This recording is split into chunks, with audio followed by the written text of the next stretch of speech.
there has to be some way we can maintain the sense that people have that there's some security or some confidence that government can function and that we can elect the President of the United States. Did we go back into session?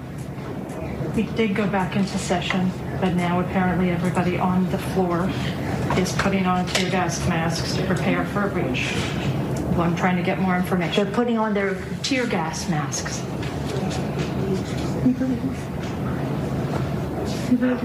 I can't. I'm going to call up the effing Secretary of DOD. We have some senators who are still in their hideaways. They need massive personnel now. Can you get the Maryland National Guard to come too? I have something to say, Mr. Secretary. Well, I'm going to call the mayor of Washington, D.C. right now and see what other outreach she has to other police departments, as Leader Hoyer has mentioned. Hi, Governor. This is Nancy.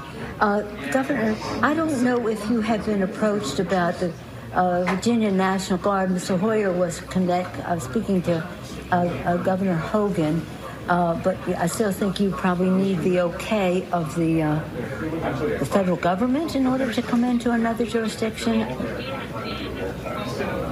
Thank you. Secretary of the Army. Oh my gosh, they're just breaking windows. They're doing all kinds of. It's really that they said somebody was shot. It was just horrendous, and all at the instigation of the President of the United States. Okay, thank you, Governor. I appreciate what you're doing, and if you don't mind, I'd like to stay in touch. Thank you. Okay. Thank you. Bye-bye. Virginia Guard has been called in.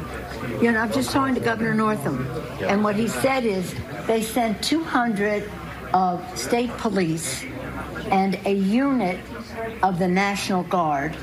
They're breaking windows and going in, obviously ransacking our offices and all the rest of that. That's nothing. The concern we have about personal safety is it just transcends everything. But the fact is, on any given day, they're breaking the law in many different ways. And quite frankly, much of it at the instigation of the President of the United States. And now, if he could at least somebody. Yeah, why don't you get the President to tell them to leave the Capitol, Mr. Attorney General, in your law enforcement responsibility. A public statement, they should all leave. This cannot be just we're waiting for so-and-so. We need them there now, whoever you got.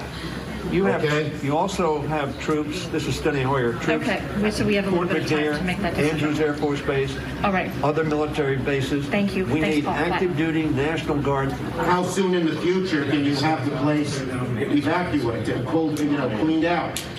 I don't want to speak for the leadership that's going to be responsible for executing the operation, so I'm not going to say that because they're on the ground and they're the Well, just pretend for a moment it was the Pentagon or the White House or some other entity that was under siege.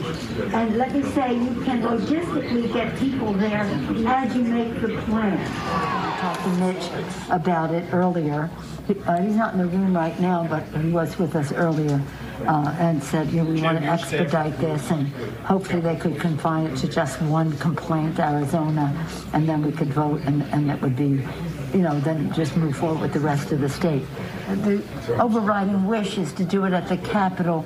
What we are being told very directly is it's going to take days for the Capitol to be okay again.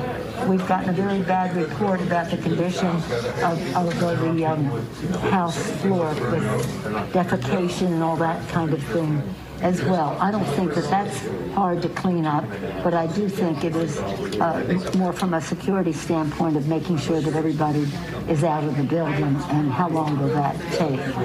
I just got off with the Vice President. I got off with the Vice President-elect, so I'll tell him. Okay. But what we left the conversation with, because he said he had the impression from Mitch that Mitch wants to get everybody back to do it there. Yes. I said, well, we're getting a counterpoint that is, it could take time to clean up the poo-poo that they're making all over them, literally and figuratively in the Capitol, and that it may take days to get back.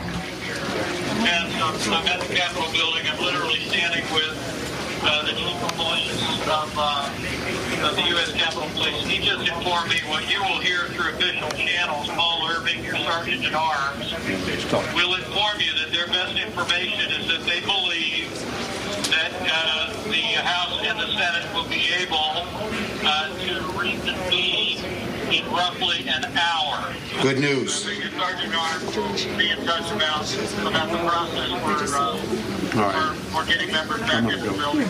Thank you very much, Mr. Vice President. Good news. It's great to see you here. Thank you for watching our work. If you haven't subscribed yet, don't forget to click the bell icon and subscribe to Mojo Story and support independent, robust journalism.